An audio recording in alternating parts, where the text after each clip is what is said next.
আসসালামু আলাইকুম, কেমন আছেন সবাই? আজকে সোমবার 13ই এপ্রিল, কালকের দিন কিন্তু পয়লা বৈশাখ। অগ্রিম সবাইকে পয়লা বৈশাখের শুভেচ্ছা দিয়ে দিচ্ছি। তবে আমরা বিগত 3 দিন কিন্তু বাজারে যেতে পারি নাই, কারণ আমরা একটু ব্যস্ত আছি। ব্যস্ত থাকার কারণ আমাদের যে এয়ার ফ্লো মেশিনটা বা ব্লোয়ার মেশিন বলে, পেঁয়াজ সংরক্ষণ মেশিন বলে অনেকেই, সেই মেশিনটা এই বছর আমরা তৈরি করছি এবং আপনাদের মাঝে সরবরাহ করছি ন্যায্য মূল্য। সেটা নিয়ে একটু ব্যস্ত ছিলাম বিগত 3 দিন। সেটা আমাদের অলরেডি কিছু তৈরি হয়ে গেছে, কিছু প্রক্রিয়াধীন আছে, আরও সামনে আসবে। আমাদের বেশ কিছু অর্ডার আছে, সেগুলো আমরা কিছু ডেলিভারি দিছি, আবার কিছু আপকামিং আমাদের পাইপলাইনে আছে, সেগুলো ডেলিভারি যাবে। যারা এই পেঁয়াজ সংরক্ষণের জন্য মেশিন নিতে চান তারা কিন্তু আমাদের সাথে যোগাযোগ করতে পারেন। আমরা কিন্তু আপনাদেরকে বাজারের অন্য যারা বিক্রি করে তাদের থেকে অনেক সাশ্রয় মূল্যে দিতে পারবো ইনশাল্লাহ।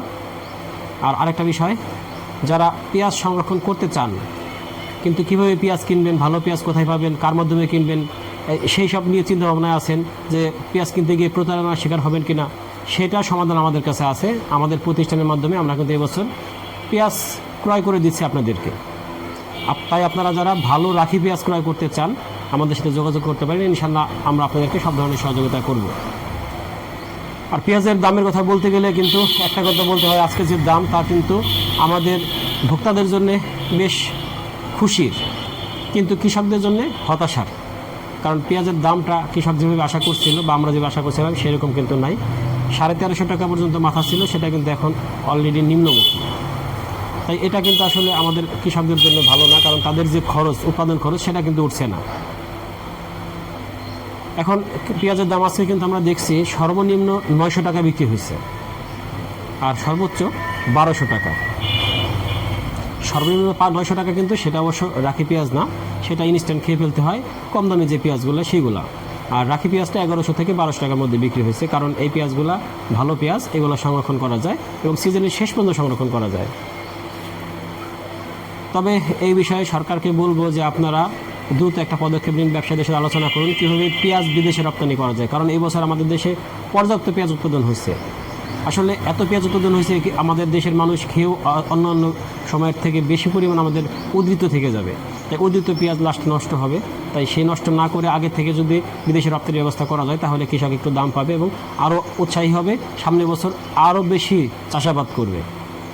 আর সরকার যেন এই তেলের বিষয়ে একটু নজর দেয়, বিশেষ করে ডিজেলের ক্ষেত্রে, কৃষকদের ক্ষেত্রে। কারণ ডিজেল কিন্তু কৃষকরা ঠিকমতো পাচ্ছে না, তাই তাদের যে চাষবাস সেটা কিন্তু ব্যাহত হচ্ছে, পানি সেচ দিতে পারছে না। তবে ইদানিং একটু বৃষ্টি হওয়ার জন্য সেসবটা কিছুটা কমলেও কিন্তু সামনে আরও যে কী হবে সেটা বোঝা যাচ্ছে না।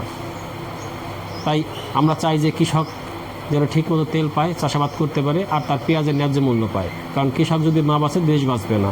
কৃষক যদি একবার এই কৃষি থেকে মুখ ফিরিয়ে নিয়ে অন্য পেশায় চলে যায় বা বিকল্প ফসলের দিকে চলে যায়, তাহলে আমাদের এই নির্দিষ্ট কিছু ফসল আছে যেগুলো চাষাবাদ হবে না, বিদেশ থেকে আমদানি করতে হবে। আমরা কি ভুলে গেছি সবাই যে আমরা কিন্তু 300 টাকা কেজিও পেঁয়াজ খাইছি সবাই।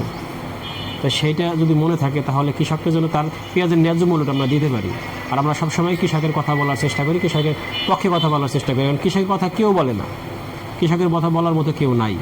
তাই আমরা চাই কৃষক তার ন্যায্য মূল্য পাক এবং দেশ বাঁচুক, কৃষক বাঁচুক। সরকার যেন এদিকে নজর দেয়। যাদের পেঁয়াজ লাগবে, পেঁয়াজ সংরক্ষণ মেশিন লাগবে, তারা আমাদের সাথে যোগাযোগ করতে পারেন।